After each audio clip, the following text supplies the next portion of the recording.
జరుగుతుందనేది కూడా ఇది కంటిన్యూ పట్టించుకోవట్లేదు. చేద్దాం మ్యామ్. ఓకే పిల్లల ఓకే గురించి కూడా ఒక ఓకే. హలో హలో నమస్తే అండి. నమస్తే యాంకర్ గారు. I'm doctor Sharma, Osman university medical chief అమ్మా. ఓకే నమస్తే సార్, బాగున్నారా సార్? నమస్తే అండి. నమస్తే, బాగున్నానండి.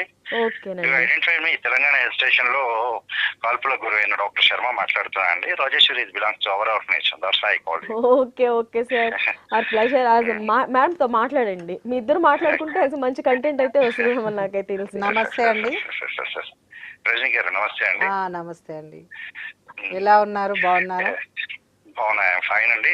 ఫస్ట్ ఆఫ్ ఆల్ ఏంటంటే సిటీ విజన్ ఛానల్ వారికి my best wishes from our organization. Why because ఇప్పుడు ఇందాక ఎవరో కాలర్ నేను లైవ్ చూస్తున్నాను, రామకృష్ణ గారి గురించి మాట్లాడారు. విజయవాడ రామకృష్ణ గారి పరంపరగా సిటీ విజన్ కొనసాగుతోంది. ఈ తరుణి అని మంచి ప్రోగ్రామ్ పెట్టినందుకు బాటమ్ ఆఫ్ మై హార్ట్ చాలా చాలా అభినందనలు తెలియజేస్తున్నాను యాంకర్ గారు మీ ద్వారా ఎంటైర్ సిటీ విజన్ కి. అండ్ ఇందాక అంటే నేను లైవ్ చూస్తుందని ఎవరో సమ్ మేస్త్రి అని గుడివాడ నుంచి అబ్బాయి కాల్ చేయడం కూడా విన్నాను. అయితే తరుణి మహిళలకి ప్రాతినిధ్యం వహిస్తూ మహిళా అభివృద్ధిని ఆంక్షిస్తున్న ధరణిలో మా రాజేశ్వరి గారు రియాస్ రజనీ గారు రావడం మాకు చాలా సంతోషం. రజనీ గారు అండ్ మేడం గారు, మీకు కొన్ని ప్రశ్నలు యాజ్ ఏంటి వ్యూవర్ గా నేను అడగదలిచాను. ఏంటంటే ఫస్ట్ ఆఫ్ ఆల్ యాంకర్ గారు, సమాజముఖంగా ఉన్న ఛానల్ కాబట్టి సిటీ విజన్ లో కొన్ని విషయాలు కూడా మొదట చెప్పి తర్వాత ప్రశ్నలు అడుగుతానండి. ఒకటి ఏంటంటే రజనీ గారు రిలేటివ్ అనే దానికంటే కూడా ఉద్యమ సహచరునిగా మేము భావిస్తాం. మొదటిది ఏంటంటే తెలంగాణ ఉద్యమంలో కావచ్చు, లేకపోతే బ్రాహ్మణ ఉద్యమంలో కలిసి పనిచేయడము, జీటీఆర్ హో టైంలో, అలాగే ఆత్మహత్యలు ఆపాలని ఊరు తిరిగినప్పుడు. ఇంకో విషయం కూడా రజనీ గారు చెప్పడం మర్చిపోయారు అనుకుంటా, బ్రాహ్మణ ఏకయాత్ర సమయంలో 5,000 కిలోమీటర్లు ఒక మహిళగా తన మాతో కష్టపడి తిరిగిందండి.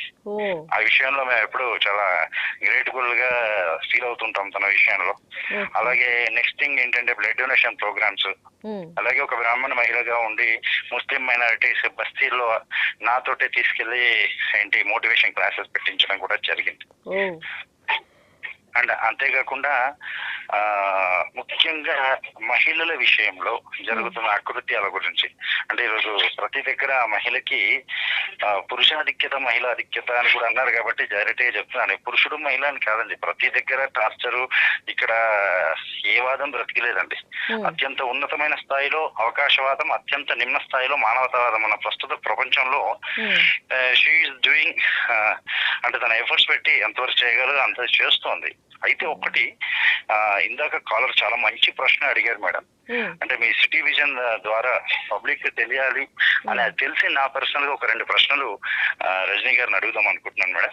ఒకటి, మొదటి ప్రశ్న ఏంటంటే, మొదటి విషయం ఏంటంటే మేడం, ఈ రోజు యూట్యూబ్ లో కాంటెంట్స్ చూస్తే నిజంగా చాలా జుగుప్సాకరంగా, అసహ్యకరంగా, అది వల్గారిటీని ప్రేరేపించే విధంగా ఉంది. As a doctor, as a psychotherapist, my assessment ఏంటంటే యూత్ ఎప్పుడైనా సెరిటోనిన్ కెమికల్ అనేది బ్యాలెన్సింగ్ తప్పుతూ ఉంటుంది. అలాంటి కాంటెంట్స్ చదవడం వల్ల ఆ ఇన్బ్యాలెన్స్ పెరిగిపోయి వాళ్ళు దానికి అట్రాక్ట్ అవుతుంటారు. దయచేసి సిటీ విజన్ లో ఉన్న మహిళా ప్రోగ్రామ్ అయిన తరుణిలో వచ్చే రాజేశ్వరి గారు కావచ్చు, యాంకర్ గారు మీరు కావచ్చు, ఇలాంటి దాని మీద ఈ షో అయిపోయేలోపు ఒక కఠినమైన నిర్ణయం ఈ వేదికగా తీసుకుంటే ఏదైనా ఏంటి పెద్ద సింధు అంటే సముద్రం కూడా ఒక బిందువులాగే మొదలవుతుంది. ఈ మార్పు అనేది ఈ రోజు ఈ షోలో మన సిటీ విజన్ తరుణి ప్రోగ్రామ్ ద్వారా రాజేశ్వరి గారి ఇంటర్వ్యూ ద్వారా రావాలని మొదట ఆశిస్తున్నానండి. అండ్ రెండో విషయం ఏంటంటే, ఈ ఏదో దొరుకుతుంది అనే అక్రమ సంబంధాలు చాలా అవుతున్నాయి.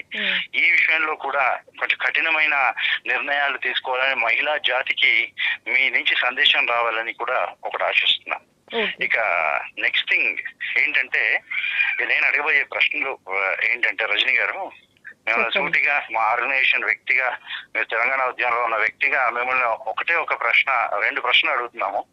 ఒకటి ఏంటంటే, మొదటిగా బ్రాహ్మణ చేసే చైర్మన్ గా నా మొదటి ప్రశ్న ఏంటంటే, మీరు బ్రాహ్మణ ఉద్యమంలో మాతో పాటు కీలకంగా పనిచేశారు.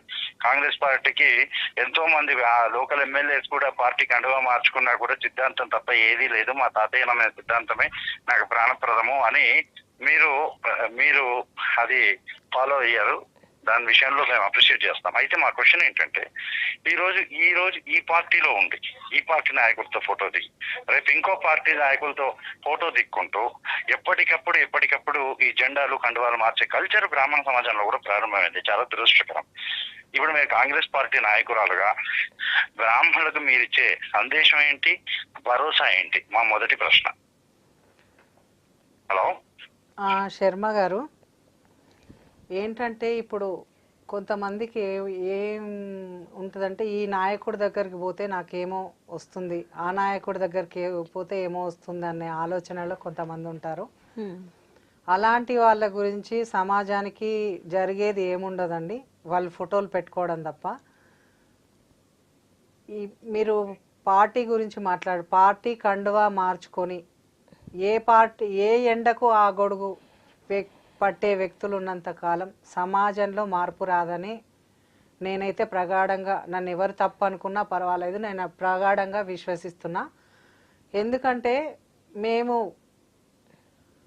2009లో అప్పుడు కానీ 2014లో తెలంగాణ ఉద్యమం జరిగినప్పుడు కానీ ఎంతో వీరోదాత్తమైన కాంగ్రెస్ పార్టీ నాశనం అవుతుంది అని అందరూ చెప్పినా కూడా మన శ్రీమతితో సోనియా గాంధీ గారు తెలంగాణ ఇచ్చారు.